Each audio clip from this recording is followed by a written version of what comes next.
Alright, you guys have been waiting for this for like almost a month. Really happy to be here today to talk to you about some of the details on my trip. I'll just give a little bit of background for people who weren't here when we first discussed this or who don't know what this is. So let's get started quickly. Alright, so Great see if I can get the Barrier timeline Reef! straight. A couple of months ago, I was reached out to by the CEO of Purple Lamp Studios asking me to come to the studio, which is based in Vienna, to play Battle for Bikini Bottom Rehydrated in its current completion. Or at the time, we didn't know like what level of completion I was allowed to play, but that was the plan, is to have me play the current level of completion of the game and to potentially give feedback on it, and also as a kind gesture because I wasn't able to go to Gamescom. So, you guys, most of you know, we decided to take up this offer, and they were kind enough to pretty much sponsor the entire flight, the stay, the hotel, everything was all like a done deal. I pretty much just I went, and I was able to play the game, yes, in its current state, or at least back, almost a month ago, during its state back then. Obviously, it's going to be different now. So keep that in mind. The stuff that we talk about is going to have changed a lot in the past month, because, again, like a lot of the stuff that you guys saw in the demo for Gamescom had been several hundreds of versions in the past by the time I was actually playing the version that I played at the studio. So, yeah, I pretty much, just more background on the trip. I went, when I arrived, a taxi came, picked me up, brought me to the hotel. Shortly after, the CEO, Andrew, came, picked me up from the hotel. We went to the studio on day one, showed me around. There were two parts of the studio. The one part of the studio where I assume is not confidential, mostly just their office and their room where they gather to, I guess, like bring in other testers for the game that don't have the NDA approval to watch the game get made inside the studio or see the inside studio secrets. And the other part was the studio itself, where they had like several setups of computers where they would work on the game. And you have the concept art people working on like the different designs for the robots. You had people working on different aspects of the user interface, redoing some of the values for like movement and stuff for certain parts of the game. So it was really cool seeing their team of around 30 people like all gathered in this one space working on the game. So that's pretty much like what it was like, I guess, being there. Most of my time was spent in the conference room working like playing the game, like several different versions of it. Obviously, like, because it's not like when I was playing it, they were all like in fragmented pieces. People are working on different parts of the game at different times. It was like playing like parts of the game that like some things that were not like totally finished in some versions were finished in others. So like a lot of it was just like intuitively putting together the things that you could tell. Like, and of course, because we were there discussing as well, like what things were finished in what versions, what things weren't finished. And again, they had to pull all these things together and put them into a final version to keep moving forward and building on top of. So that's pretty much like a basic summary of like of that. Let me just thank some subs before we get deeper into this. Caleb, thank you for the 6 months. Vaporeon, thank you for the 3 months. And Wrecking Hulk, thank you for the 22 months. For those of you who don't know, we were able to, or rather, like, when I was there, I discussed the possibility of making a YouTube video and unlisting it so we could show the devs first and say, like, is all this okay to talk about on the stream, or rather to post a video on. And then the plan was I post the video to YouTube, people watch it there, and then Barrier Reef! I take only the information that was talked about in the video and talk to you guys about it. But what I ultimately decided on, and I brought up with two directors as well, is that we wanted to do this kind of a format where I just talk about the game. You guys can ask questions. I can read what you ask me and make sure what I'm answering is acceptable under my NDA to give you the answer for. And instead of doing the format where we had the unlisted video first. So this is what we went with. And I think it works out better this way because they can see your live feedback and reactions to some of the stuff that we're going to be talking about as well. I was getting a lot of ads on Twitter when I think IGM released like somewhere between like 18 and 22 screenshots of the game. People saying like, "Have you seen this?" Like the spoiler was like, "Yes, I have. I've seen all that stuff and more." And I have a lot of freedom for what I'm allowed to talk about. So let's get started. I know there's going to be a very specific thing people are wondering is in the game. We're going to try to save that for later. So let's talk about other like things that most people are probably thinking about first, okay? So if you guys can just like keep questions pertaining to like level design, how the characters feel, what it was like testing the game, what things I tested and so forth. If we can keep it restricted to that for now, and we can talk about the other thing later, all right? So let's get started. Okay, let's also, Sheev, thank you for the 23 months. Jack, thank you for the 32 months. Drew, thank you for the 2 months. And Cole, thank you for the 2 months. I'm going to try to get everybody's questions as possible. If I don't answer your question, feel free to ask it again. But keep in mind, I'm not going to be able to respond if I can't respond. So, yeah. Was the movement good? This is a question that, like, when you say movement, it's kind of hard to put it under one blanket because there are many different types of movement in the game. As you know, sliding, SpongeBob, aerial momentum, ground momentum, bubble bowl physics, all that stuff, they're all very different. And I had a lot of time to think about a lot of stuff like this. One of the things that, actually, I'll just go down the line first. The ground movement and aerial movement for platforming feels mostly unchanged from what it was in the demo, but it's acknowledged that the aerial drift is a little bit too high, and they're going to work on the control to make it more like tight.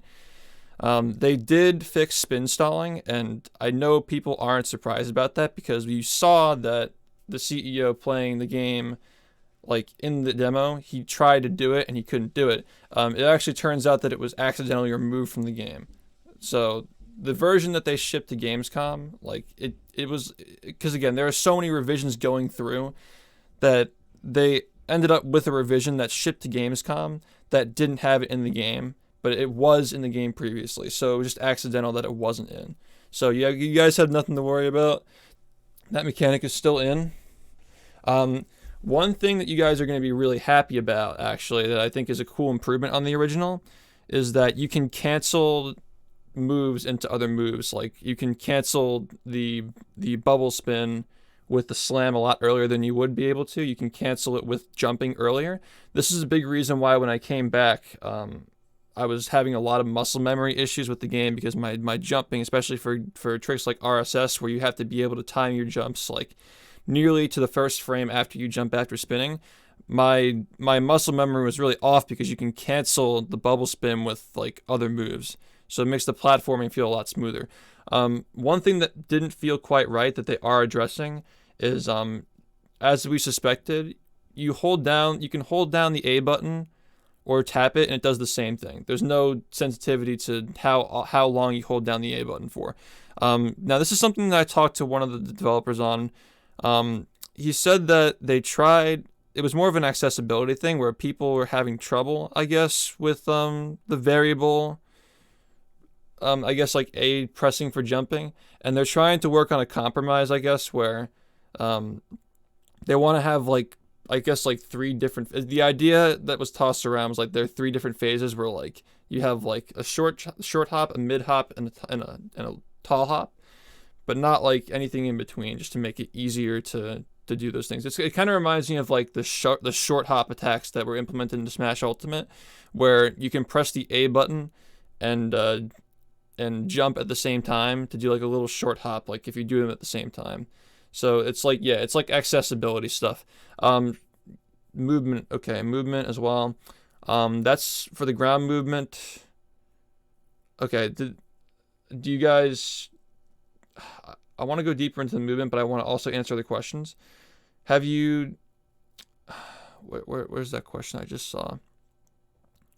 Did they improve and fix animations that were stiff, like SpongeBob's jump, for example?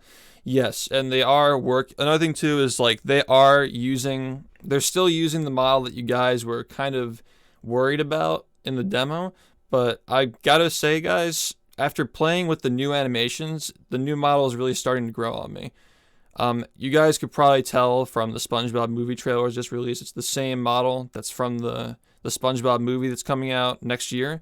This is a pretty standard thing in the gaming industry where the models are given to the developers to use in the game because it's part of the brand's image. You just have to accept that that's like sometimes what happens in licensed games. I believe that the Pokemon company does the same thing, which makes the lie about the models the models being made from scratch even more outrageous, because I believe they're also given their models to use too. They're used in like the Pokemon Go series, they're used in Let's Go, the 3DS games, and now Sword and Shield. They use the models that reflect the company's brand in the games. So this is a very standard thing, and trust me, the devs are doing a great job with making the model come to life. The animations are different, obviously, but it's cool. Like they're trying to refine it, but at the current state, when you jump, like SpongeBob like really stretches out, and he really like the attack animations are still kind of rough. The spin attack is still like a little bit too slow, but as far as the jumping animations that you're concerned with, they're very much better than they were when we saw the thing. Spatula grabbing. Okay, so the cutscenes, we actually did talk about this. So you gotta understand the difference between like a destructive change, a constructive change, and a neutral change. I tried to explain how I believe that the spatula animation change, where it jumps to the front of you and turns around to basically in the new version, as opposed to the original version where the character turns around and faces you and it zooms in on you when you collect the spatula. In the new version, in the rehydrated version, the camera flips around 180 and faces you with respect to where you were facing when you touched the spatula. And I tried to explain like how it feels kind of distracting that the camera jumps that quickly, and it makes the game feel a little bit more scripted, and it takes you out of the submergence of like playing an open world game if you have like a cutscene that kind of intrudes like that. That was what was brought up. Again, like some people who were working with me, like they either agreed or they acknowledged the criticism that could be changed. Who knows? As far as when I played though, it was the same though. Is the bash animation still stiff? The bash animation is still stiff, I'd say, but they know that and they're going to work on it. The physics behind the bash also, yeah. It's a lot of the moves right now are just like there as like placeholder for functionality. Like the bubble bowl that I played was pretty unfinished and relatively new. There were some problems with it as well, but I was able to explain how bubble bowling works in the original with the two different speeds of like, like you have your normal speed, your movement speed, and your bowling speed, and they combine to your total speed. So you can like lunge forward with the bowling ball, and it feels more natural when you go for a bowling shot. Stuff like that. The stuff that was like mostly unfinished, that hadn't been like completely like finished, like I tried to explain like how the original game did them. The camera, okay, so the camera is actually a really cool story. Now you guys have to understand something about cameras in newer games that I was actually enlightened on when I went to play this game at the studio. When you play a video game with a smaller aspect ratio, there's this illusion that things around you are moving faster. So there was this discussion about like, is the game slower? Is SpongeBob more sluggish in this version? And the answer is no.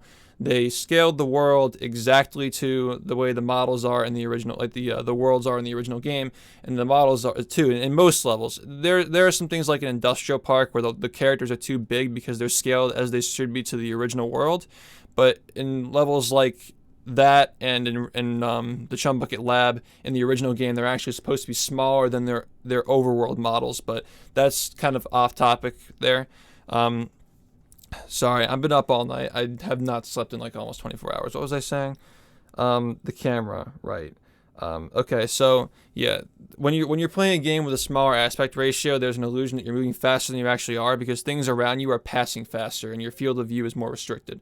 So that is an issue that we had to address when we were looking at the camera, because this problem is with the new aspect ratio. Obviously, it's an HD game in 2019. It's going to be 1920 by 1080. So we needed to come up with this compromise where the field of view was large enough to make the platforming doable, but like also so pretty much the measurement was like if you double jump, is SpongeBob's shadow still in the frame so you can see where you're landing.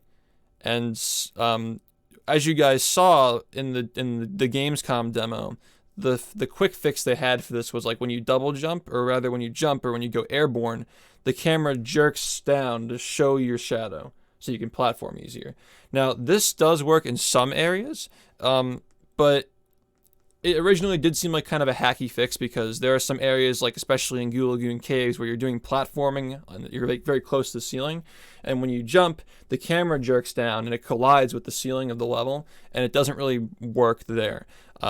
There are some areas in the original where the camera is scripted to look down, but it's not automatic like that.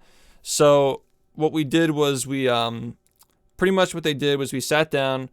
They gave me the debug tools, and I manually set the camera to where it looks like in the original game, with also like respect to the new field of view and like the Z positioning for, like Z positioning for Unreal is up and down, by the way. So like where SpongeBob is on the screen, so like here, so forth. We needed to put him far enough up so you could still see like the shadow just a little bit when you double jump, just to make the platforming still like accessible, while not making him too small so you could still see him on the Switch. We brought up the how there were two different profiles in the original where you can zoom in and zoom out. The compromise I think that we came to is that the developers wanted to have, at least some of them, I know that some people wanted to have a camera that zooms in closer to SpongeBob. So we brought up that like that's in the original game, but it wasn't something that was really like explained. So the idea was add a tutorial in the Pineapple that explains that you can change the camera profiles, or maybe have the default profile, the one that's zoomed in, and let the players zoom out if they want to do that. So you have, again, like that's how the original did it too. Like the zoom in camera is more for cinematic look, and the zoom out camera is more for platforming. And that's eventually we came back to that same point that the original does. So if you guys are worried about the camera, like I literally sat down and set the values for the camera, so you have nothing to worry about there. It's a tiny bit different than the original, a tiny bit different, but that's just to account for the field of view and also the way the platforming works. Now the funny thing is that one of the things that we came across when we were working on the camera was I realized like part of the way through, like the reason why we might not be able to see the shadows because SpongeBob's jump is too high. So we actually sat down and we looked at the jump height, and one of the devs was able to edit the jump height so it's exactly like it is in the original, using the Mermalair Ballroom ledge grab for the puzzle as a scale. Because without doing the weird little thing where your foot clips through the ledge and you jump, you can't get onto that ledge without like grabbing it. So we were testing the rolling ballroom. When you jump over the ledge, you'd be able to just go clean over it without grabbing it. So that's how I instantly knew like the jump height is too high, and this is also affecting the way the camera works and so forth. So the jump height was fixed, the camera was fixed, and they did say that these things are going to be kept in later revisions as long as they don't receive negative feedback from their accessibility tests. Meaning, surprise, surprise, guys, we're not the only ones playing this game. There are also people who have not played games from 2003 who will be playing Battle for Bikini Bottom Rehydrated. So there are going to be things in the game that have to do with the camera and the movement that will be made accessible for people who are younger and more used to the way newer games play. Because you can't really like argue with like the facts here that people who are testing the game, a lot of them don't like using the right analog stick or use it very sparingly, whereas like most of us use the right analog stick more than we use the left one. So the idea is that there's going to be a way to disable the auto turn for the camera, so people who don't want to use it don't have to. So there will be 2 options. That's the idea. That's as far as the camera goes, but the camera is pretty much, if you like the camera in the original, you'll love the camera in the new one. So, yeah.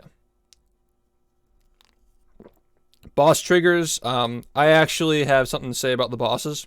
Now, part of a remake, the reason for making a remake is not only to update it to the most current times, like as in current expectations of hardware and compared to your competitors. You know, most game developers, they do that when they make games for the next generation.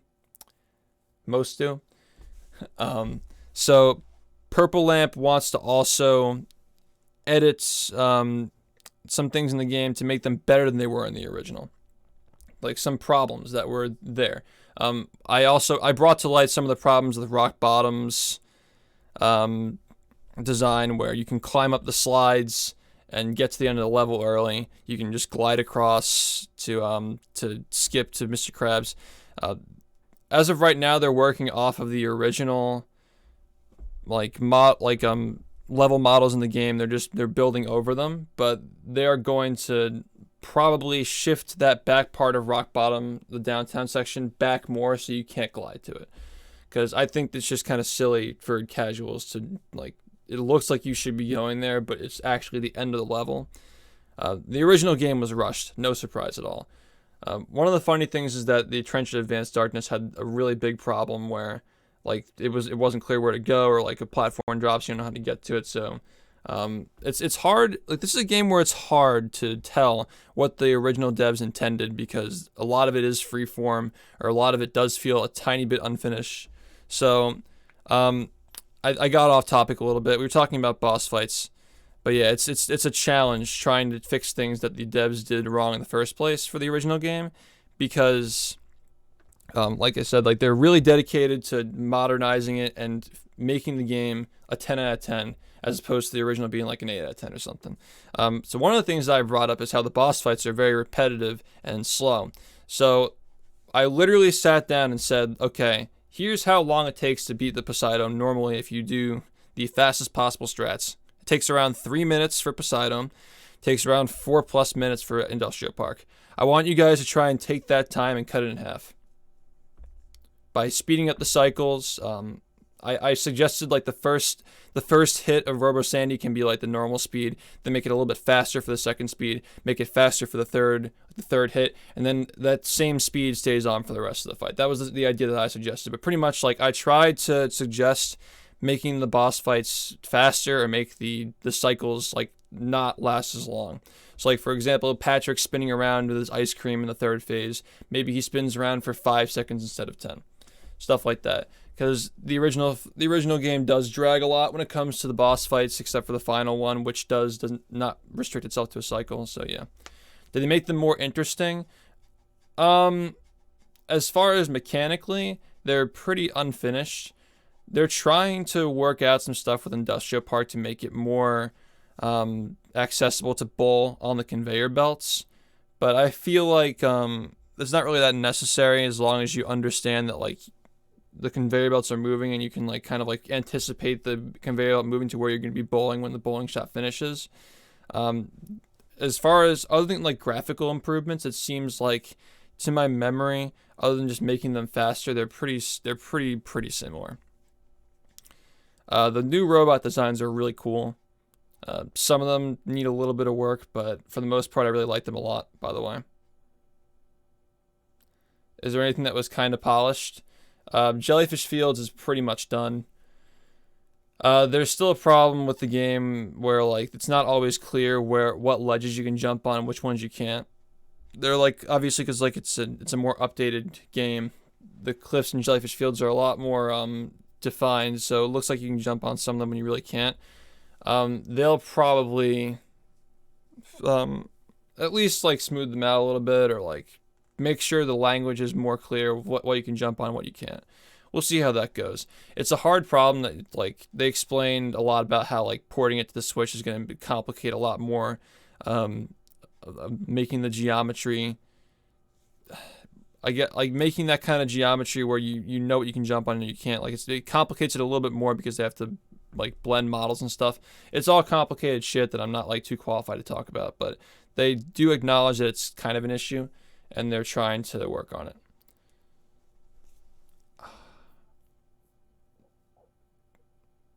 No, the instant win triggers were a debug tool in the original. They're not, guys. I have to reiterate, this game is being remade from the ground up. It's not being built off of the old game. They're just taking the level models from the old game. They put them in Unreal and they build new models around them to make sure they're to scale. They're making sure the levels are to scale. And then it's like a stencil, right? It's a stencil, and then they add more to it, and they move stuff around. That's the extent of taking stuff from the old game. Everything else is completely redone. And I think it's really cool that they pulled me in to discuss stuff and, like, analyze it with them, because there's so much nuance that even, like, we were finding more nuance even, like, a couple of days ago.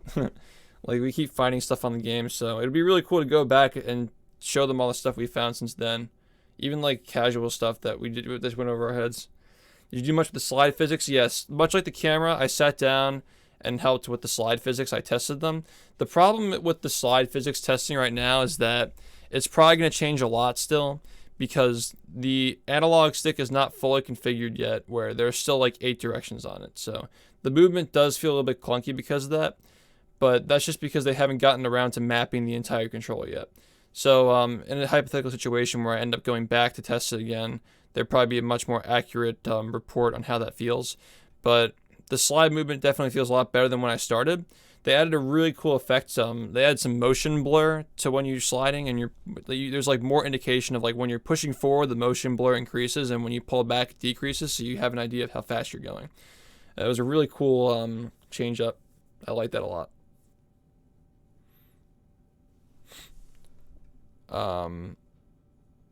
No, they specifically said they were not going to change the quests and socks and spatulas in the game, and they stuck true to that, and I really appreciate it.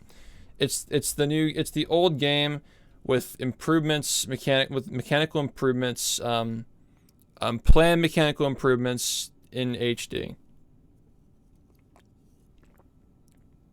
The audio quality is up to standard with the current times, I guess. I mean, I don't know what audio files they're using. I assume THQ Nordic has a lot of the source files. I don't know. Did I try Patrick or Sandy? Yeah. I did try them. Sandy is very unfinished. It was really, really funny. One of the things that, like, when I was playing, because Sandy was so early in development, every time she'd get a spatula, she'd just hit the T-pose like on the screen, and then she'd just keep walking. It was really funny. There was a lot of T-posing and placeholders in the game, a lot of funny stuff that unfortunately nobody's ever going to be able to see, but it was really funny. We were just like testing the game, laughing at some of the goofy stuff that was still like not quite finished yet. But I mean, Sandy, we had some ideas about Sandy, and they had some ideas too. The combat system is being worked on for, I think, all the characters, I would say. One of the ideas I tossed around for Sandy is the ability to, like, again, this is not, I didn't say this is going to be in the game. It's an idea that I threw out there that, like, you know, if you ever played like a Spider-Man game where you can shoot the enemy with the web, you hold on to it, and you can, like, use the analog stick to, like, throw them around. I suggested, like, more stuff like that, kind of an inspiration to, because you guys already, like, we played, like, Spider-Man 2 and stuff like that on stream, like, old school Spider-Man games. That kind of stuff is fun to me, and I know that, like, Sandy's lasso is, like, heavily underused in the original game. It's not really that useful, so I just gave some suggestions for things that are typically useless to make them more useful. Speaking of combat, they're toying with the idea of Patrick being able to have a mid-air attack, but I don't know where they're totally standing with that.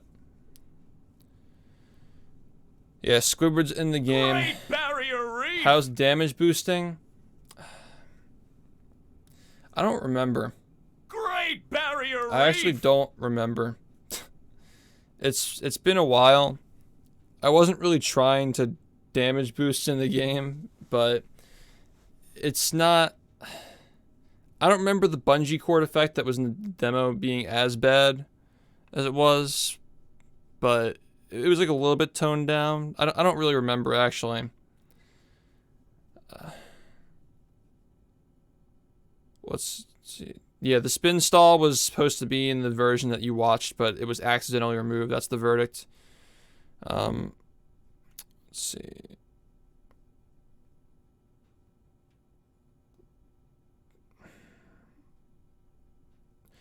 Okay, so yeah, in the demo, the camera zooming for the characters during the dialogue was unfinished, so they chose to leave it static. But in the version that I played, the animations they have like individual animations for each voice line, so they're really focusing on detail with the animations for the faces and the expressions.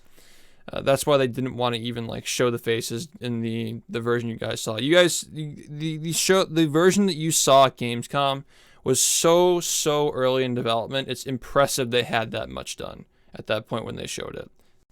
That's all I'm saying. Like it's crazy that they even had that much at that time.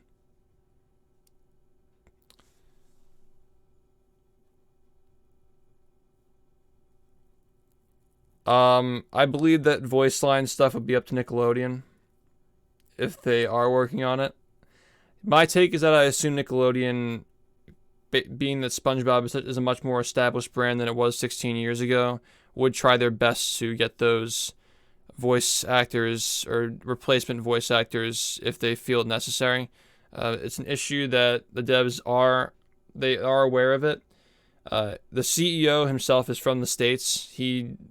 He's watched SpongeBob in English. He knows what the voice actor is supposed to sound like. So they're aware of it. I know one of the concerns is that they live in a non-English dominantly speaking country, when even though English is very, a lot of people speak English in Austria, but one of the concerns was that like they might not know that the original voice actor for Mr. Krabs wasn't. They're aware of it. They're aware of it. And they will probably, like, I assume that they're going to do the best they can to address it. Cheat codes, still on the table. Still on the table. The SpongeBob, okay, I feel really terrible about this. I know that the devs are watching, most of the devs are probably watching right now. I forgot to mention that so the SpongeBob, one of the things that I forgot to mention was that it's supposed to be really, really floaty, and that makes a lot of the challenges more accessible for casuals, and it's also just like how it's supposed to feel. But specific dev that I was working with, who was working on the SpongeBob, he really wanted it to be like a super fast-paced, fun mechanic that kind of functions like a pinball, where you can like knock off of stuff and bounce around, kind of like in the original, but not as like manual in the original, where you have to really flick the stick around to make yourself bounce off of stuff. So yeah, the SpongeBob is faster than it was in the original. You bounce off of stuff much more easily, but it is a lot heavier. And I think that they're gonna have to change the heaviness of the SpongeBob to make it more floaty, because you really need that for like specific challenges, especially in downtown. So if you guys are watching right now, I forgot to mention that the SpongeBob is too heavy, but you're going to need to fix that, or otherwise the challenge where you bounce off the boat isn't going to work. See, I didn't bring up the NG Plus stuff because that thing that we're talking about later, cruise boosting, we're going to save that for the end to discuss. We'll talk about that later. The discussion about cruise boosting, because there was a discussion about it. Several. Let's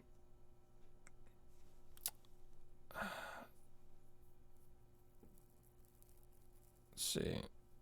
The OST is the same as the original, thankfully.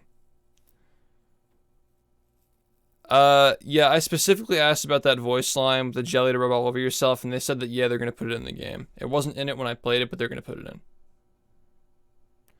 The shiny things, grinding. Okay, so that's also a thing, is I noticed some of the clams were less expensive, but I think that some of those values are placeholders. I acknowledged that, though, when I played it. Like I said, like I'm pretty sure that these clams toll gates are placeholders, but you guys should leave them lower values, because grinding was a problem in the original game for casual players, and you can compensate for this also by like making the Reef! economy a little bit better by putting more valuable shiny objects in like hidden corners. Like you know how like you round a corner and like go really deep into this area. You're searching for stuff, and then your reward is like a purple, or like not a purple but a blue shiny object. Like it feels like it's not even worth it. The original game has a really flawed economy where you go around collecting shiny objects, but they're all like, there's no point in doing this because you can just destroy like stacks of thunder tikis, drown, do it again, drown. Like that was the most effective way of grinding, and it was kind of broken, honestly. So I suggested reward the players more for exploration. Maybe have some stuff that was maybe supposed to be out of bounds in the original, where you can go to it, and if you can somehow get there with skillful platform, you can get rewarded for it. There's a really cool video on YouTube that a lot of people have seen called Mario Odyssey rewards players for skilled platforming and exploration, or something like that. Skilled play and exploration. You guys probably know what I'm talking about, where the guy climbs on top of the temple and there's a big stack of coins on top. But like it's clear the devs probably knew like there's low chance people would be able to get up there. Maybe they were testing and one of the devs got up there by chance, like was skilled enough to get up there. So I suggested like look at that video for like some inspiration to see like are there places that where you can add some skilled platforming areas to add some rewards that don't intrude on the ability to 100% the game. Like not like socks or anything. Like you're keeping the socks and spatulas in the same spots obviously, but the shiny objects, if you want to reward players for exploring a little bit more, that'd be a lot better in the remake.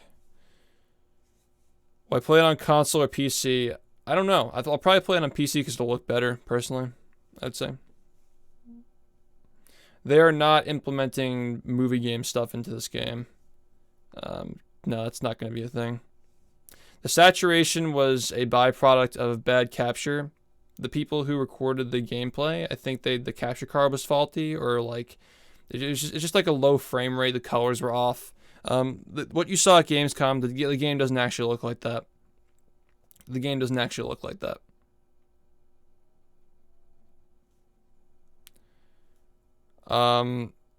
Theater, I didn't get to see the theater. I don't think they started it yet.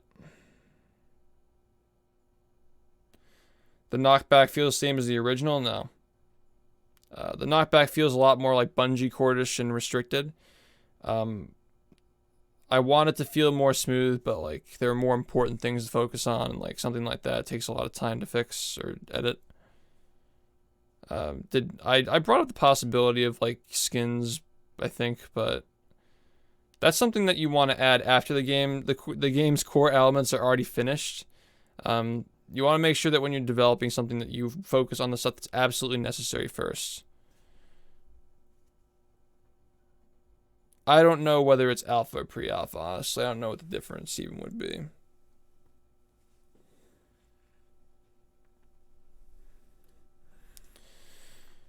The sound effects are still the same, but again, they're a placeholder. They know that the shiny object sound is wrong. They're going to fix it.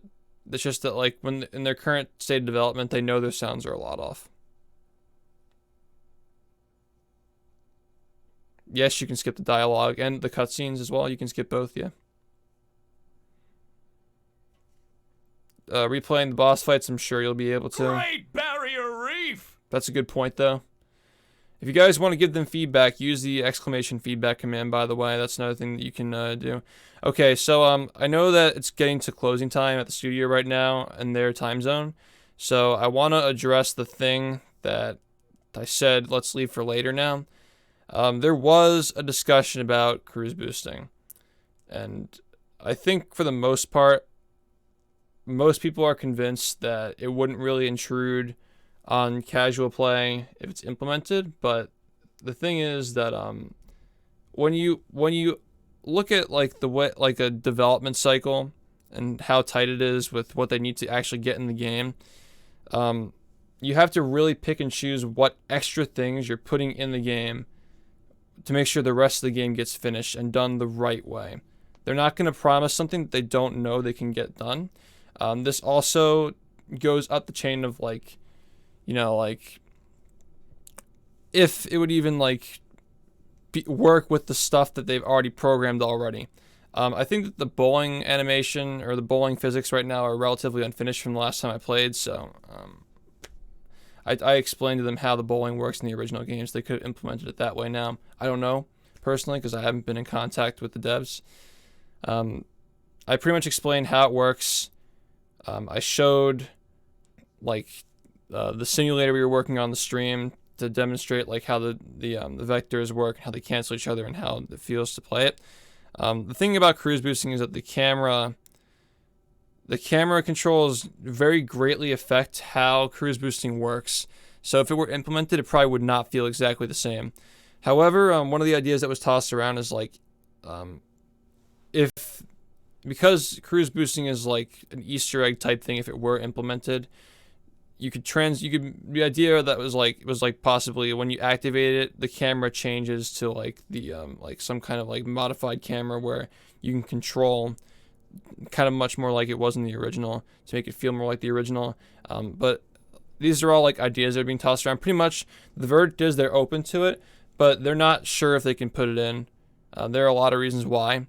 I think a big reason also as well, as far as I speculate, is that they'd have to convince the publishers that it's worth the time investing.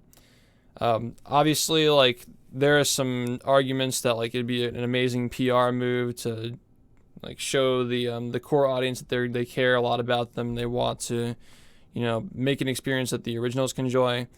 There are arguments that it would take too much time to implement or that it would interfere with the rest of the movement system. But ultimately, they're open to it. But they and the publishers probably need more feedback to show that it's an important feature. Because if it's something that like I and like a few others are saying we want, like it's not going to make any difference really. You guys have to keep, giving them the feedback they need, not just to like, like they know that it's like as popular as it is, but also like to show the publishers that it's as popular as it is, because they obviously know it's like a hit thing. The developers know that it's the thing that you guys want. They're aware that it's like a high importance for you guys. They know that. But the thing is, the publishers might not be as aware, and that feedback that goes Purple Lamp goes direct to the publishers too. So make sure that if you haven't already explained like your position on cruise boosting, to give that feedback, because it does help. It shows that it's something that's important and not just something that's being pushed by like a few speedrunners who want to break the game. It's like we have people who don't even speedrun who love that mechanic and love doing it. So it's not just it's not just a thing that like a few glitchers use. It's something that people really find an important part of the game, and you guys know this, so why not express that?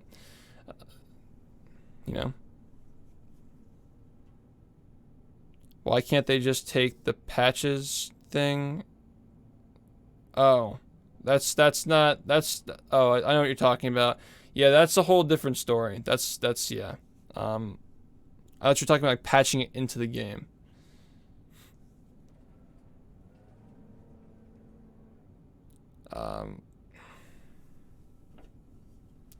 Serious questions, guys? Please? Guys, I played almost every level in the game.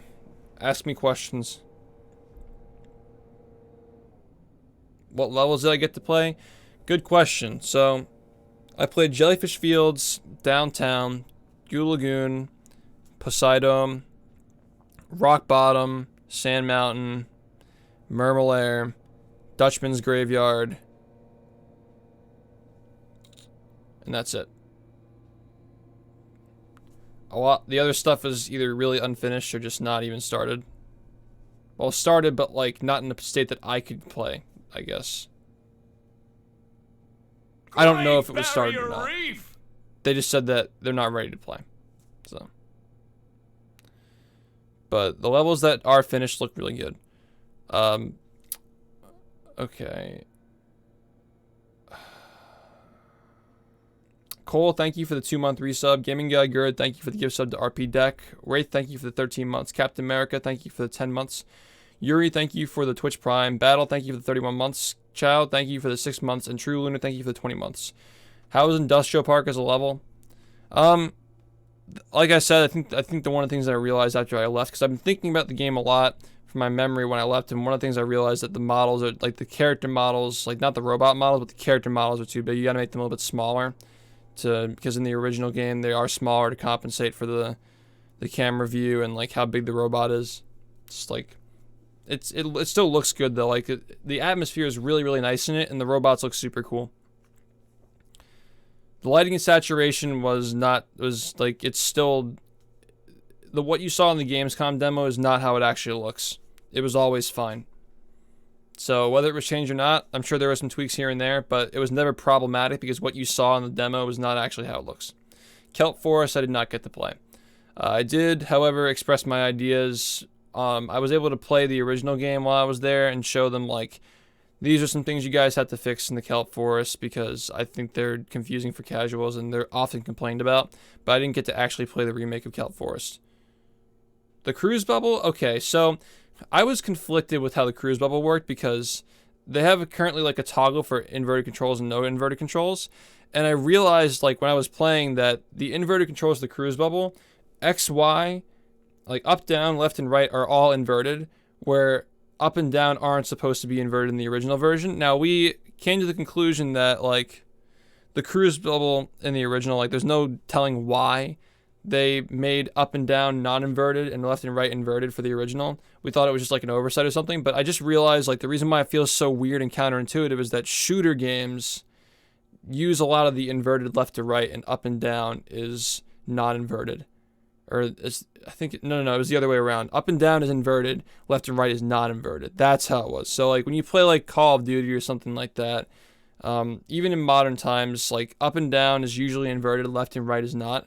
That's why it felt weird piloting the cruise bubble with all inverted controls or non-all inverted controls, because shooter games, it's a shooting mechanic, and most shooter games have half inverted, half non-inverted. So that's something that like I kind of oversaw when I was there and playing, giving my opinions. Maybe they could fix that, or maybe it's not worth fixing. I don't know. But it feels weird like with inverted controls piloting the cruise bubble because it feels very counterintuitive. Because like shooting games, I pretty much always played my whole life is like it's always like that. Up and down is inverted, left and right is not. I didn't realize that until after somebody brought up that point though. After I got back, like we were talking about like I brought it up like in relation to the original game. You know, it's kind of weird that like half is inverted, half is not, and someone brought it up like that's how they do it in real shooters. I'm like, oh wow, I guess I don't play enough shooters nowadays. I didn't get to play SpongeBob's house. Loading times, I wouldn't worry too much about loading times right now because they're just like the game's not finished and it's not fully optimized yet. They're gonna change.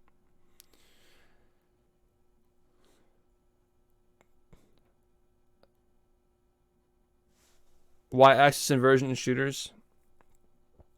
For flight sims, is that really what it is? Because I've played shooters that are y-axis inverted.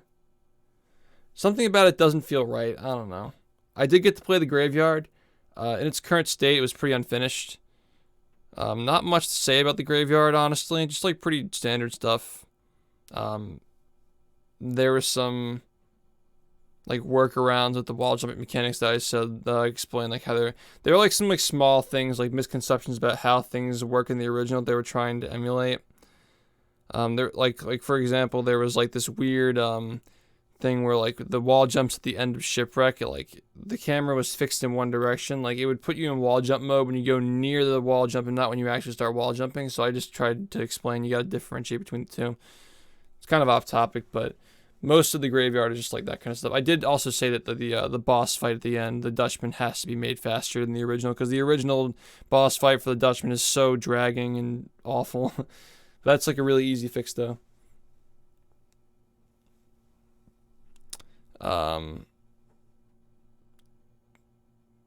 Yeah, I got to play the ballroom. There are some accessibility features that were tossed around, like ideas.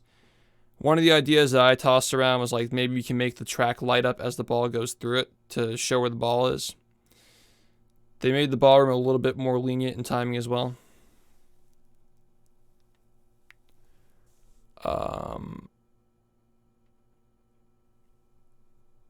I don't know, Canadian. I don't know. I actually don't know. But at the moment there is no release date as far as I know. So that's a good sign that the publishers aren't rushing them. But they're making good time. They're not slacking. Absolutely not.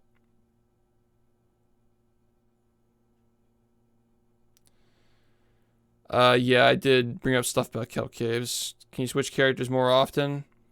The bus stops are currently in the same spots. I said like maybe there are some areas where you should put more of them, like in the kelp caves, obviously. Frame rate's good. It's gonna be 60 FPS on the Switch. That's guaranteed. They really take that seriously to make sure that works.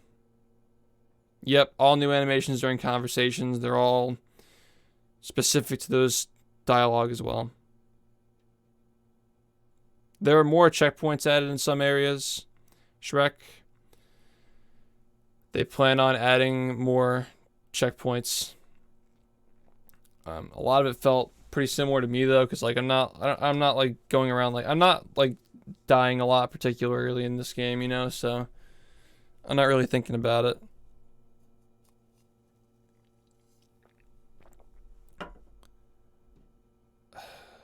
I don't know about the shiny counter. I did bring up that the max is 5 digits and it stops there, but does that really matter that much? It's not that big of a deal. I played the PC version when I was there, but I also got to play the Switch.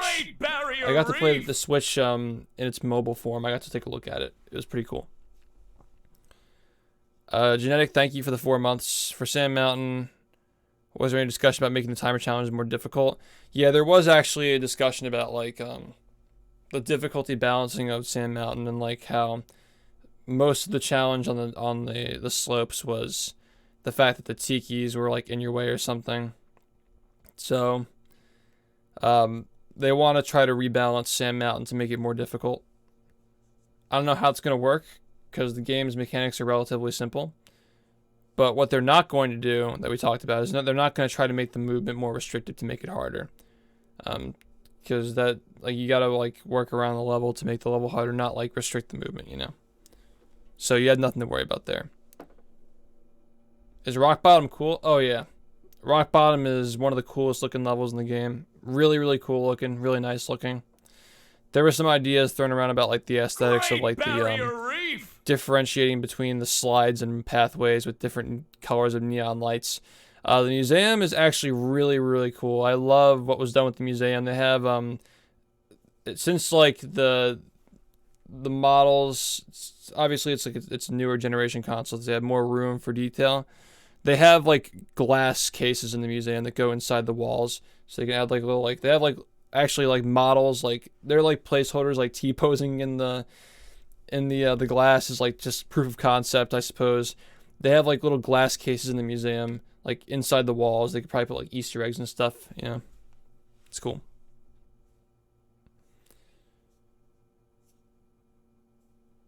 Yeah, the Gamescom demo was not only a month, it was like a month earlier of a version than they actually had at the time. It was also a faulty capture card. Like, truthfully, that's literally what they told me, at least. So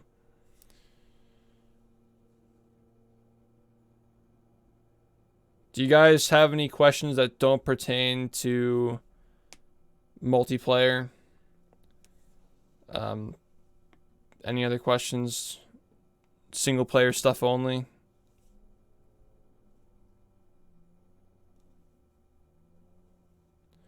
They're still in bubbles, but I actually like it. I like the way it looks. I think it's a neutral change. Loading screens are black, but I don't really see it as an issue, personally. Just different. Did not play any of the Dreams, no.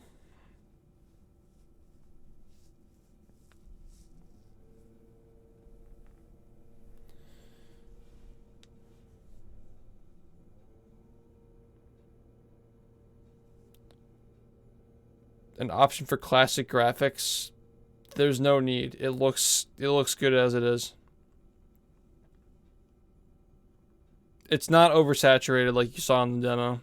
That was a faulty capture card. That had nothing to do with the actual game itself. Prawn Fight was not finished yet to my memory. I didn't get to play that. Yes, the spatulas still attract to you, but it's an issue that they're aware of now. I brought that up. I noticed that when I played. Cutscenes are skippable. Did Tartar get improved? It's unfinished, but I like the new model design. There is a fade into the pausing. That's really specific stuff, but yeah, it's the pausing is not instant. It fades in and out. I actually didn't try to mash pause, but you know, whatever. The menu and pausing stuff is not final anyway, so yeah. I got to fight Robo Sandy and Robo Patrick. Their redesigns are pretty cool too.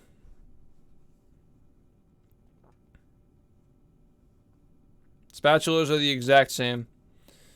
They're remaking the game with its original vision. The negatives that I faced, what do you mean, like bugs? There are a few crashes that they took note of and fixed. I mean, it's like typical stuff. It's not there's nothing like major that was like extremely problematic. I mean, like I guess like the targeting system for the melons was kind of difficult and not really intuitive, but that's also pretty early in development as well.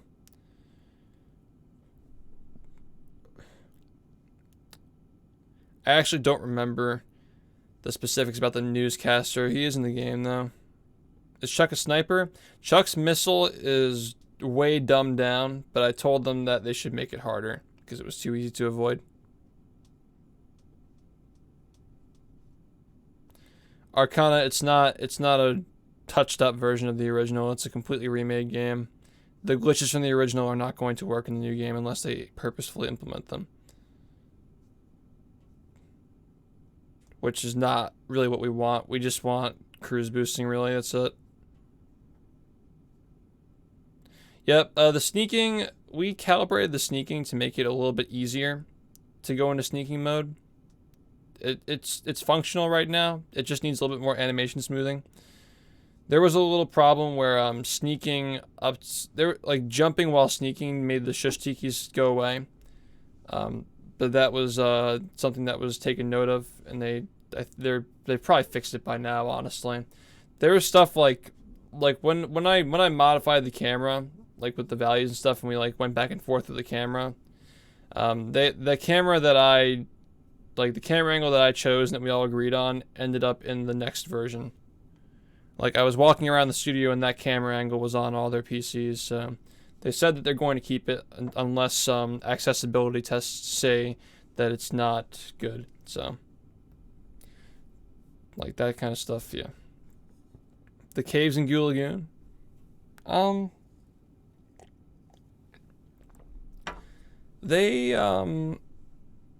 had a lot of nitpicks in the caves because they added grass in some areas, but like there was grass growing in areas where the sun wasn't shining in. That's like a huge nitpick, but yeah, they added like some like grass areas in Goo Lagoon, a little bit of grass in some spots. It looks a lot more interesting than it does in the original. It's just like all sand. But yeah, I don't know.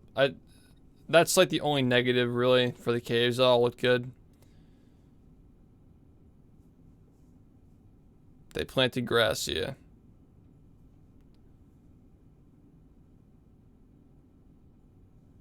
See, the thing is, Freeze, I told them that opening only the second one is actually a good mechanic because it doesn't, like if you forget to open the first box, you can just go back to the beginning of the level. I think that it's a good mechanic to keep in the game where you can open the second one and it automatically opens the first one.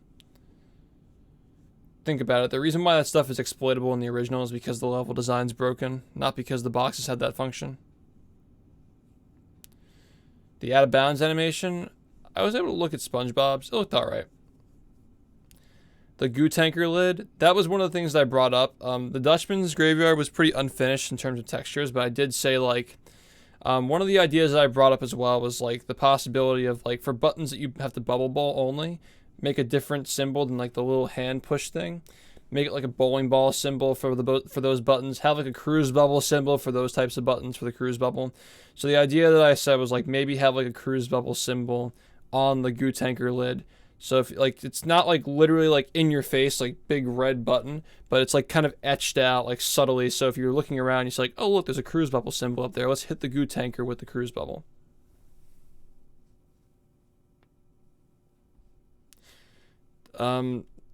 Everything has new animations. They're all new.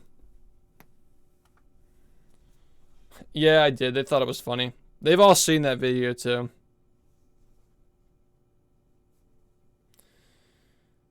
Voice actor stuff is complicated. That's not really what we really focused on the trip, but they are aware of it.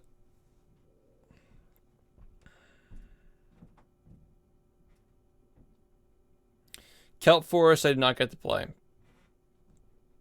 Puff is kind of unfinished. Her texture is like not like stylized yet. It's hard to tell. The bungee mechanics are really, really rough right now, but they're very aware of it though. They're aware that the bungee mechanics are super rough. They need a complete overhaul for sure, but I'm not worried about it because they're aware of it. Like, when I was playing Sea Needle, it was almost impossible to play it because the bungee mechanics are so rough. But, like I said, it's unfinished, so they're going to fix it. The sleepy times, I think it's really cool what they decided to do with the sleepy times. The robots overall have a lot more personality than they did in the original as far as their animations, but the funny thing is, like, if I can demonstrate, the sleepy times, like, their arms in the original, they're not like this, they're actually turned backward. And it seems like kind of a mistake, maybe the developers in the original made, but the devs of the remake, they said, you know what, this might be a mistake, but we're just going to keep it anyway. So the arms of the sleepy time are still like turned back, respectful to the original. They changed the mechanics where the sleepy times hovering light changes colors based on how close you are to see how like to tell you like if you're in the danger zone. The aesthetic of the different colored lights for the sleepy times and the neon lights in Rock Bottom look absolutely beautiful. That level looks so pretty. It's really, really fun to look at. Was it fun? See, like, I've played the original so much I don't think about whether I'm having fun. I like to look at it like objectively, like, does this work? And I think it works. I think it works. I'm sure the people who played the original will have fun experiencing this game when it's in its finished form with the current direction it's going in. Spin stall, yes, spin stall. I've mentioned this a few times, but it was accidentally removed in the revision that you saw at Gamescom. It was supposed to be in, but it was accidentally removed. No release date yet, as far as I know. Was I impressed by the mechanics? I mentioned a mechanic earlier. They added this mechanic where you can cancel the bubble spin by jumping, slamming, whatnot. You can cancel the spin early, so it makes the movement a little bit more fluid. I like that, but the aerial movement and the overall just like ground movement feel a little bit hard to control and like a little bit sloppy. Like the controls aren't that tight yet. Could also be because of the controller mapping, but yeah, the game feels really, really floaty, but they acknowledge that and they're going to try to fix it. So like I wasn't like really too impressed by like how it felt to play, but I think that the movement has potential and they know what has to be fixed. I had fun with the SpongeBob. I think the SpongeBob was like pretty much like it's in its current form. The SpongeBob is very, very fun. It just has to be made more floaty. That was my bad for not mentioning that. I forgot. One of the troubles that we had was my Xbox didn't arrive at the studio until the final day we were there. And so we didn't end up getting to use it, so I couldn't test this stuff and do it side by side most of the time, which I wish I could have done, but if they invite me back eventually, like, we'll be more prepared next time, so it's always next time, I guess, if there is a next time. They mentioned the idea of me coming back, Corgi. I don't know, like, what the implications are for that as far as expenses and legalities, but if they want me to come back, I would be 100% down. Really, really fun week. I really appreciated that they always had something for me to do. There was always, like, being at the studio for like 7 or 8 hours a day, there was always something for me to do. I was always testing something. My hands were always moving. I was always talking to somebody. I was always writing stuff down, drawing out ideas. It was some of the most fun I've ever had, ever, really. I really appreciate that they gave me something to work on, because I'm the kind of person where, like, if I'm not doing something, I get really anxious. Like, I feel like I'm wasting time. So it was funny because they kept saying, like, you could take a break if you want to, but I'm like, no, I really don't want to. Like, it was so much fun constantly having something to do. It was a great experience. It was really fun. Oh, of course, yeah. I talked to the CEO a lot. He's a great guy, as are the rest of the people at the studio there. We actually they had this game night on, I think, was it Thursday, or it was Thursday night? Yeah, they have like a meeting in like the conference room every Thursday, I think, where they play video games together, and like it's like team bonding kind of stuff. So I just like hung out with the devs, and we played like some Mario Kart, some Smash, stuff like that. It was a good time. It was fun. They're all really good people, and they really do want to make the best game possible. I talked to a lot of them one-on-one, and that seems to be general consensus, that they want to make the best product possible, and they're really passionate about making it look as good as it does. I saw the concept art for RoboSponge, by the way, and I really, really like how respectful it is to the original design. Some tweaks, of course, like are going to be made, but I know that was a concern. People were worried about RoboSponge's look based on the concept cover art. Purple Lamp themselves, I don't think they actually made the cover art themselves. The cover art for the actual release might be a lot different. But yeah, RoboSpongeBob is going to look much more like he does in the original in the remake. So I know that was a concern. You guys don't have to worry about that. I don't think anybody was there for Heavy Iron. What is cool though is that there was a lot of diversity, like people from all different countries and parts of the world in that studio. They brought together like a lot of like great talent from everywhere to build this team. I thought that was really cool, that it was like a melting pot of different types of people. It was really awesome.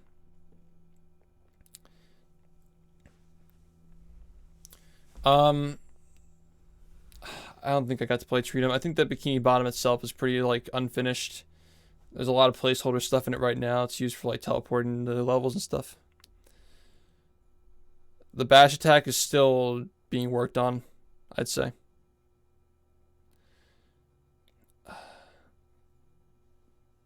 Like they said in the Gamescom interview, any cut content is going to not be part of the actual story.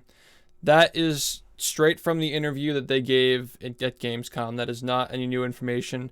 That is publicly available to everybody, that they said they're going to keep the cut content out of the actual storyline. That's not new. That's well known. I'm just reiterating that so people know that like that's already like a thing that you can go and find information on if you want to. Bashing midair, you kind of can in some situations because of the canceling mechanic that was added, but I don't know how useful it'll be.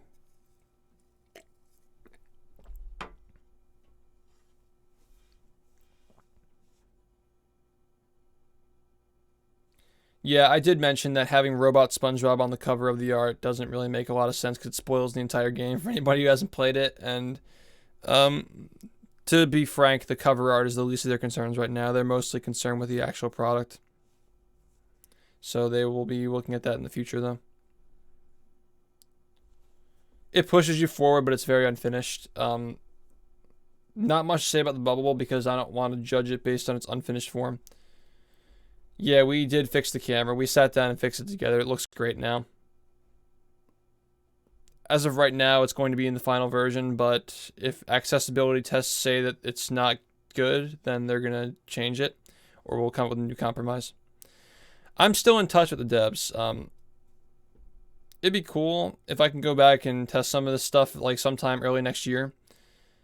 But so like I have no idea if that's part of their plan. You know, a lot of the stuff that they say and do and interact with me, like, is being monitored by THQ Nordic, so it's like a whole process of like, communicating with each other that makes things a little bit more difficult. But we are still in touch, so if the fans like show interest in like having this happen again, If you guys like this a lot, like, I mean, they care a lot about the fans, so they might be interested in doing something like this again if there's a lot of positive reception for it. The tublets changing colors on holidays, I forgot to mention that, but that is a very good point. I know there are probably some devs watching right now that there's like a whole video on it. There are different colors of the tublet flames that change based on the holiday. It's just like little small Easter eggs like that. We talked about like the rock bottom Easter eggs. One of the idea that I had for the Easter egg in rock bottom, where you walk up to the candy machine and the bus comes, is to, instead of having it be a cutscene where it goes away during the cutscene comes up, the bus comes, and then you walk. It baits the player into walking up to it, so the bus can then run away from you. That was the idea that I came up with to make it more interactive and like kind of like a prank, you know. We talked about Easter eggs for sure, though. The Bubble Bash has not really been changed, but they have acknowledged that they're gonna smooth out the animations a little bit more. Well, it's like changed, but it's like very slightly changed. It doesn't really feel that smooth or like squishy.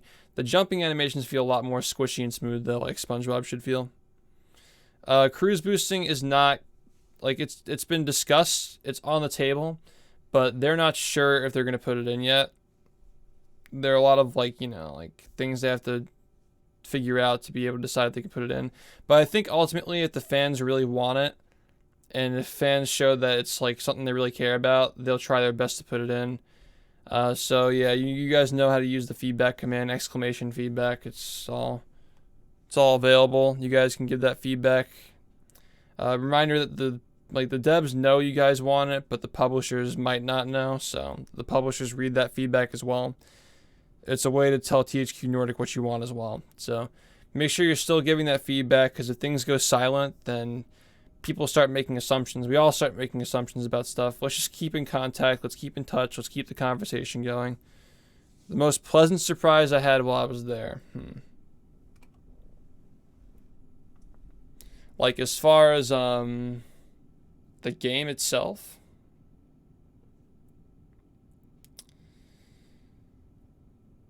I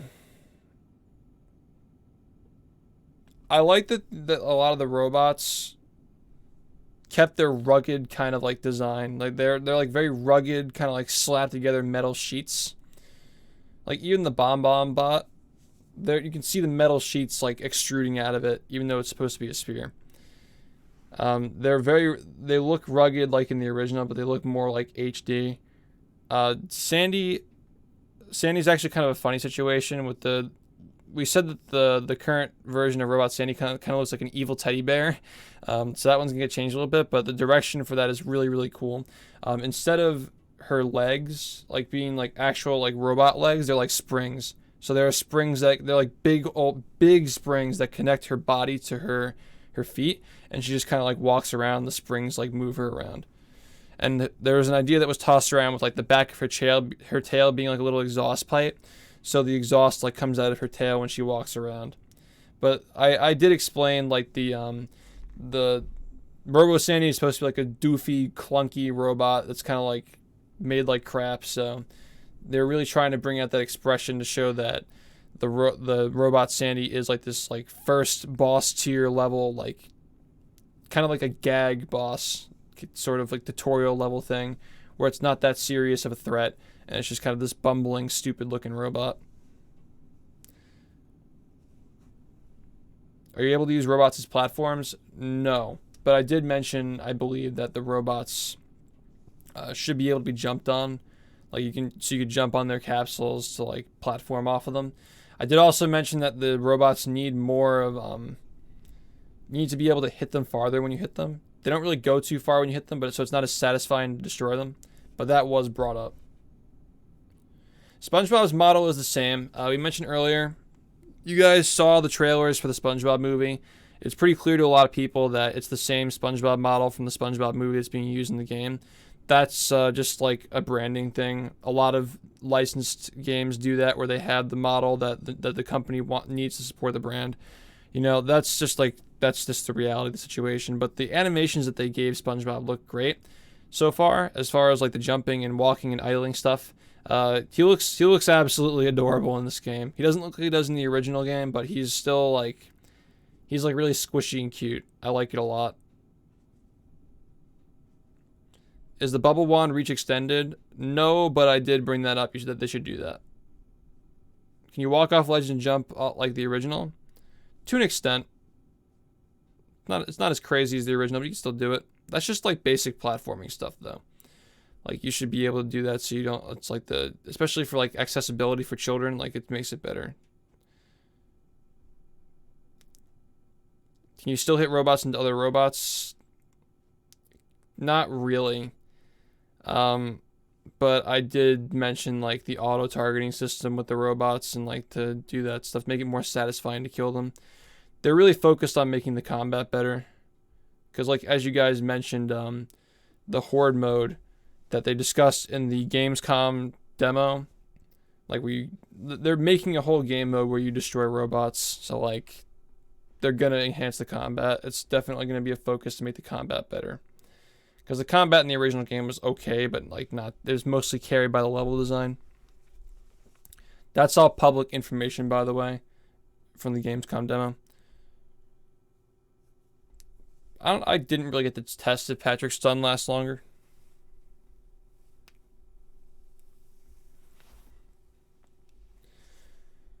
Cutscenes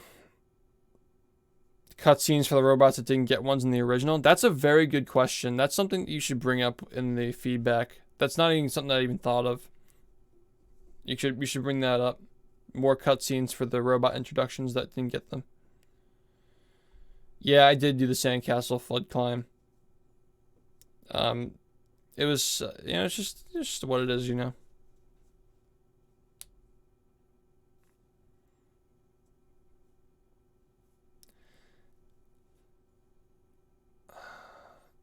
Do you guys have anything else that you want to ask about? I'm trying to think if like there's anything else that I wanted to bring up. So yeah, in summary about the stuff that I personally helped change a lot, other than the suggestions that I gave. Oh yeah, in-game timer. I did bring up the possibility of having a cumulative in-game timer, and they liked the idea because you can repurpose the original timer from the Gamescom demo into the game as an actual mechanic. They took note of it. I also told them like when to start and end the in-game timer too, if they end up doing that. So yeah, they're considering putting an in-game timer in the game. So for speed running, you don't have to pick the fastest console for loading times. RoboPatrick is a little bit different, but mostly pretty similar to how he looks in the original game. Just more expressive, and I think his stomach, there was like this cool, my memory is like so bad with this robot because I was hardly getting any sleep when I was there. But I want to say his stomach, like the flap in his stomach opens. I can't remember. There was some animation that he did that was just like cool. I don't remember. There was something about it they changed. Don't quote me on that. Maybe the stomach flap thing was something that I brought up as like a possible change. I don't remember. I really don't. What parts of the game are finished? Jellyfish Fields is the most finished. Downtown and Goo Lagoon are pretty close to finished. Rock Bottom has some issues, but it's also kind of close as well. Did the goo look hot? I think the goo was kind of unfinished in Industrial Park 2. A lot of it's unfinished, but they're going to add particle effects and stuff. The Industrial Park itself, like the actual landscape, looks really nice. Looks really, really good. Okay, the tikis they look different than they look in the special editions with the keychains, because they were actually changing that while I was there. We discussed like different designs of tikis, and what they ended up coming up with is they're making the Thunder tikis more red than yellow. and they're adding a little bit of orange to the wooden tikis to help differentiate them, because there was an accessibility test where people were saying they couldn't tell the difference between the wooden tikis and the thunder tikis on the slide. So like they'd be running into the thunder tikis and they'd be dying off of it. So accessibility tests showed that they're going to be making the tikis look a little bit different. The stone tiki has a little bit like a mossy color under it. They actually made the bubble under the floating tikis transparent. That's just like updating it for HD consoles kind of a thing. Makes perfect sense why they would do that. The wooden tikis are a little bit orange and brown. They're still toying with the design. The wooden tikis are not finished yet as far as I know, or like back then they weren't finished. They might be now, who knows. But the thunder tikis are really cool. They're red with some yellow, and the thunderbolt actually glows on their head. Like on their forehead, the thunderbolt actually glows. So if you're in an area like rock bottom where everything is dark, like the thunderbolt is like visibly illuminated on his head. It's really, really cool. It stands out very nicely. Yeah, it's a bubble. It's a solid bubble. We speculated the reason why they might not have had it transparent in the original is because it's very expensive and time consuming to make things. It was very expensive and time consuming to make things transparent in that era. So they had to pick and choose their battles. That's why, like, in the Dutchman's Graveyard, like, the Dutchman himself in the game is not... He's not solid. He's transparent, but in the cutscenes, he is solid, so... Just like, you know, the original game had its limitations because it had a low budget and a low time frame to be made. But they're fixing all that in the new game. Yep, it's a bubble. I didn't get to see the movie theater. Krabs actor is an issue they're aware of. That's not really in their hands, though. That's like more of a Nickelodeon thing, but Nickelodeon is for sure aware of it. Cutscenes are an engine, yep. General movement as far as like platforming and walking around and air physics feel really like slow and floaty, but they're aware of it and they're going to fix it. SpongeBob movement feels good. Sliding feels good. Those are the ones we had time to test. We didn't have time to look at the platforming movement, though, unfortunately, but if I ever get to come back, we'll for sure look at that time. Or, like, I'll test and see what they have, like, whenever I get back, if I do. I could try to give you guys more information about that the next time I go, if I end up going. Industrial Park cutscenes. The boss fight cutscenes are pretty unfinished. Not much to say yet. Challenge into a speed run. I played all the levels in full of what they had so far.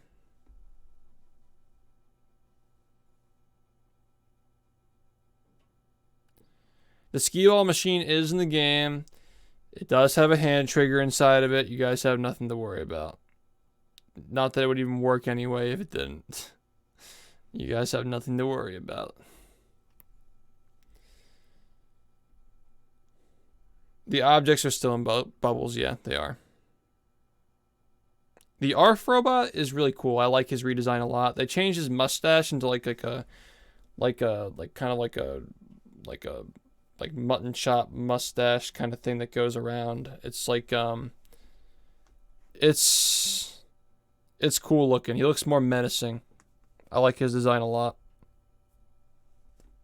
Yeah, it's a Dr. Disrespect robot. It's good.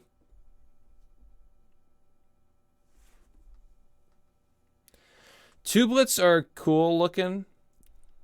They look like fat little kids. They have a lot of style to them. They're like little fat kids in rafts. They're cool.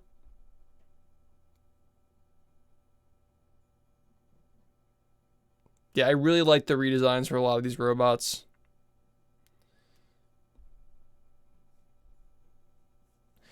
I did save the kids in Goo Lagoon at the moment.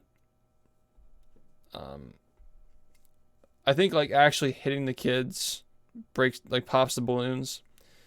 I think that's just like a capsule thing that's not really finished. The slicks are really, really cool. The slicks are like, the oil tires are the tire. If you can't tell, like the little things that are under the slick, the rotating black little like disc things are tires, but they have like in the remake, they're like the tires are more animated, like they kind of like flop around, and they have little patches on them. It looks like super rugged and really cool. Slick has a really cool design in the new one. I like it a lot. I don't know anything about any trailers. Chuck looks pretty similar. They made his eyes bigger. I don't know if I like that. I told them maybe tone down the eyes a little bit. The ice physics are not really finished yet, I don't think. I at least brought up some of the issues with them. That's a good question, though. I mentioned that Patrick skates slightly faster on ice, and SpongeBob has way less control. But they did say that it was unfinished, yeah. Yeah, they're aware of SpongeBob's design. That's, like, again, like, they're using the model from the movie, the new movie. So, that's the reason why it looks that way. And it looks good with the new animations. You'd be surprised how far animation goes with some of these things. I didn't get to go inside Sandy's Tree Dome, no.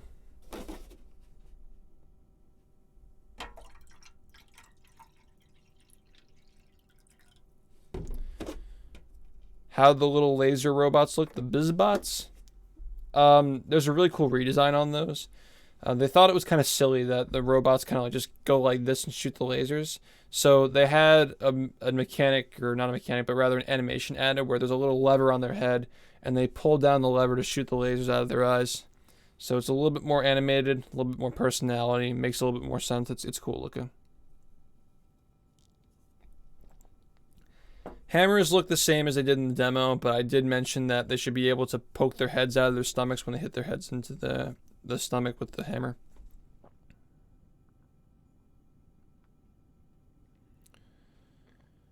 Some of the character sizes are changed. The ones that aren't are just placeholder. They're going to fix them.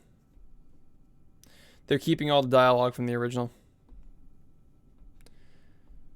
ARF dogs, they weren't in the game yet. I didn't get to see. I mean, the ARF that I saw was like just a 3D model. It wasn't actually programmed. SpongeBob Arena, I did get to play a little bit of it, but it wasn't textured. And the SpongeBob, when I played it at the time, was not. That was before we reprogrammed it. Like, we sat down and changed the values. Duplicatrons are. Yeah, they're just duplicatrons. I mean, they had this cool thing where like there's like this like little glass dome on their heads, and the goo kind of like flops around inside of the heads, and when you destroy them, they just explode. I did not get to see Prawn's model. Cheat codes are still on the table. That's more of a feedback thing. If you guys tell them that you like more that you want the cheat codes in the game, they're more likely to have it in. The same with cruise boosting too. Like, if the publishers see that they're important, they will probably allow more time for them to add these things.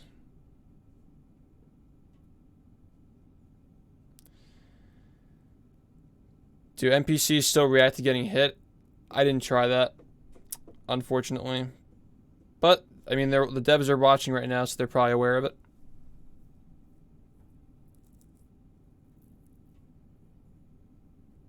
The secret Duplicatron's out of bounds. The one for Drain the Lake is actually visible now.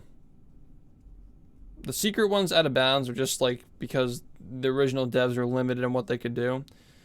Those limitations don't exist on newer consoles and with newer engines, so they don't have to use them anymore. But they're just, I mean, whether they do or don't, I don't think it's more of a neutral change. Also, guys, side note for the summit, the paper's covering it, but I wrote my script for the skit that we're gonna do at the Smash Summit. It's gonna be really good. It's gonna be funny as hell.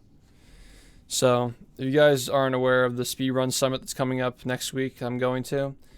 We're going to be recording skits on Wednesday, and then we're going to be playing them during the event, so it's going to be really, really funny. I already wrote mine. We're going to have, like, I think at least 2, and I scripted one of them, so we're going to be doing a scripted skit. They're going to play it. It's going to be good. High-quality production. Yeah, that's the Summit House, man. Anyway, let's get back on topic. I brought that up. I don't know why. I'm tired thinking about this stuff. My mind is wandering. The glitches in the original game are not in the new game. They're not, like, guys, you gotta remember that the game is being remade from the ground up on a new engine. The glitches that existed in the old game will not exist in this game. That doesn't mean that cruise boosting can't be implemented, though, because it was a mechanic in the old game. It can be implemented. The devs are perfectly capable of implementing it. They just need to figure out if they, like, if they're, like, they know they can physically program it. They just need to figure out if they can do it. And obviously a lot of that is influenced by, like, if the publishers want it in or not. So like I said, feedback for Purple Lamp. If you tell them how you feel about cruise boosting, the publishers will for sure see that, so they'll see it too. I like that we get to do this and have the community like come together and the devs can read your feedback and thoughts though, because there are things that I'm not even getting to that you guys are asking for that they can see and respond to as well, like to amongst themselves. They're obviously not gonna, like, they're not doing Q&A here. That wasn't really the point of this, but they can see your questions and take note of them is what I'm saying. Cruise bubble timer appears to be the same length, yeah. Patrick can't cartwheel, no. I don't really see a problem with that, though. I think that cartwheeling is kind of a brain dead mechanic in movie anyway, where you just hold down the B button and you just move. There's really no point of having that. It just kind of undermines platforming. Yes, fast traveling is still a thing. And I did mention that you should probably have, make it more obvious to players that you can fast travel. G-Love is kind of rough in design right now. They're working on this idea where there's like a capsule on its head that like has like a little like spinning like siren light. It's kind of like these are like two lights in the end and they like kind of like rotate around and spin. And there's like a big dome and the disc is like here and it spins around. The animations and the way it attacks you are kind of rough. Overall, the G-Love probably needs a lot of work, but I'm sure they'll get it figured out. The Chomp Bots, I think they look fine. There are some people in the studio who have an issue with how they look and how they animate, but I thought they were okay. They're going to probably keep working on them, though. Is wall jumping improved? They tried to improve it, but I feel like the improvements they tried to make kind of made it a little bit worse. I gave some suggestions on how to fix it, though, so I guess we'll see, like, in the future. If I end up getting invited back to the studio, I can test it again. I really want to, like, if I end up going back at some point, I would love to test more of the movement mechanics, though, because that's, like, a lot of the stuff, like, 90% of the stuff I was testing was just level design. And while I do like level design a lot, and I have a lot of opinions on this game's level design, movement is, like, for sure, my main focus, so it'd be really cool to have an opportunity to test more of the movement down the line, especially when all the analog directions are programmed. Can you control the menu with both sticks? I don't remember. Just don't remember. No difficulty options, but there are options to disable the auto turning for the camera and turning up sensitivity and inverted controls in the current version. More uses for shiny objects? I assume not. They're probably going to keep it same as the original. Yep, I did tell them the poop tree story. How the texture of the tree in the original game is literally a piece of human shit. They thought it was funny. I did mention that, yeah, the settings being saved between big game boot ups. I did mention that, yep. They took note of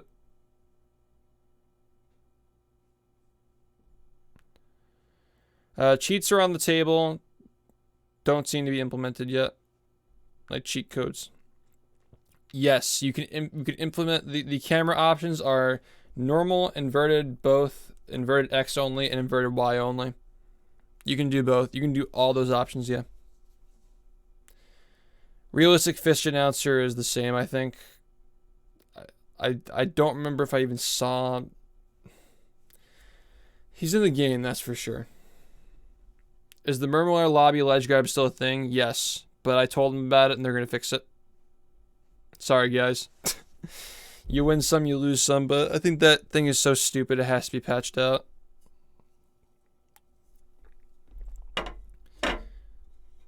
Yeah, I'm not going to let that fly. Like, stupid stuff like that needs to get patched out. it just makes the level design seem silly. Yes, there is a sensitivity adjuster, but it's like low, medium, and high, not like 10 different options. Neptune is unfinished. The camera is fixed. I sat down and edited the values, and we went back and forth on like, does this look okay? Is this look okay? You guys, like, is this a good compromise? Do you like this? And the camera in the current version that they're using right now is the one that I chose and they agree with. So you guys have my word that I had the game sitting right next to me, the original game next to me, and I adjusted the camera to make it look exactly like the original, but the little tiny slight tilt downward to make flat platforming a little bit easier. So the camera is actually better in the game right now than it was in the original. You have my word. You have my personal assurance that I edited the camera on my own. Well, if you don't believe me, then like, I don't know what you want me to say. I literally flew to the studio to do stuff like that. I don't know what you want me to say. That's what happened. And when the game comes out, if the camera passes the accessibility tests, that's what it's going to look like. The murmur layer is mostly unfinished. Not really textured too much. I was able to play some stuff. I found the camera auto turning, even though they tried to tone it down a little bit with the disabled option for the camera turning, it's still really intrusive. The camera angle is good, but the camera turning, like the auto turning, is still really bad. Like, it still feels really intrusive. You should straight up be able to disable it completely, in my opinion. Not just like tone it down, like completely disable it. Because it seems like the two options to disable it and have it enabled are not that much different from each other. And it was really frustrating with the funnel machines trying to walk across the tiles, and the camera was constantly trying to move to adjust to me. And just general platforming, like when I'm trying to use the camera turning and it was fighting with me. But the camera angle is perfectly fixed though.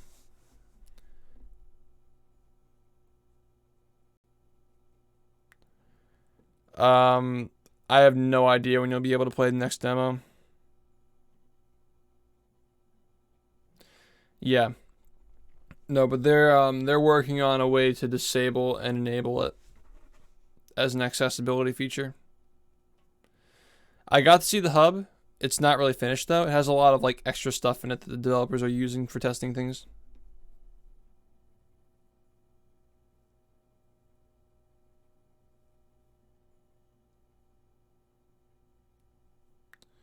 How does it feel to have such an influence over the game? Stressful. That's exactly how I describe it.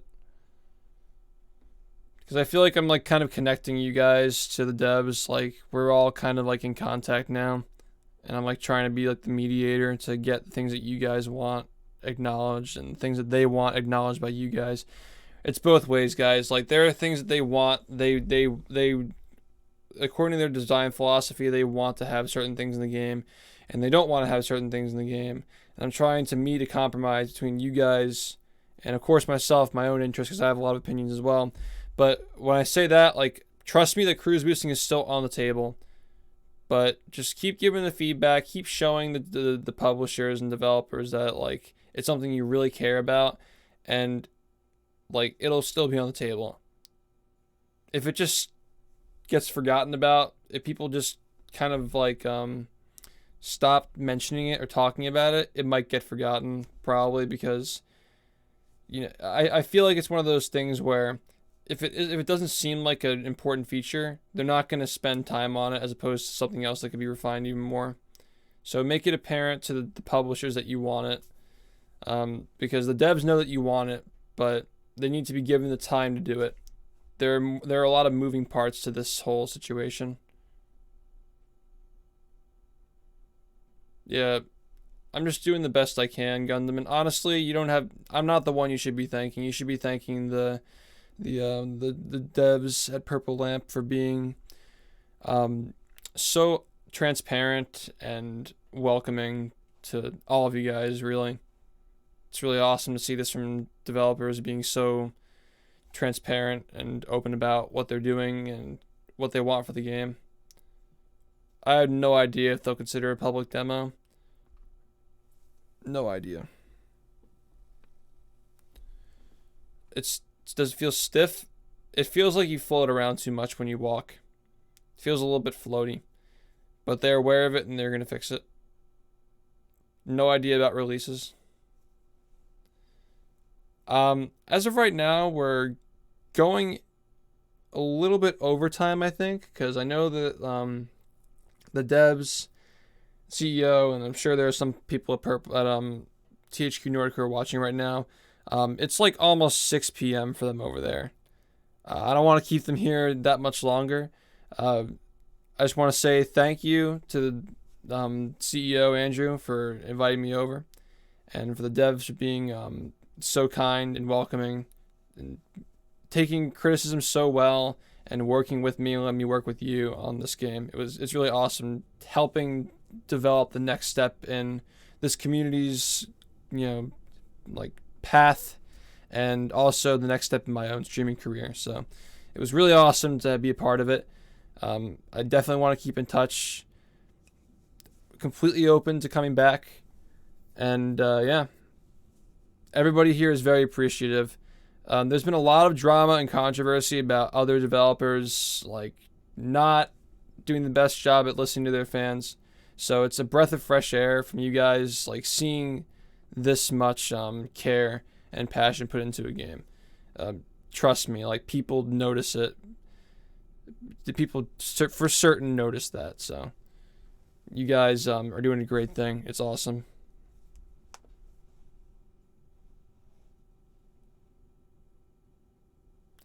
Well, Kaze, that's, again, they already said that they're considering putting it in because they know that it makes the movement more creative and fun.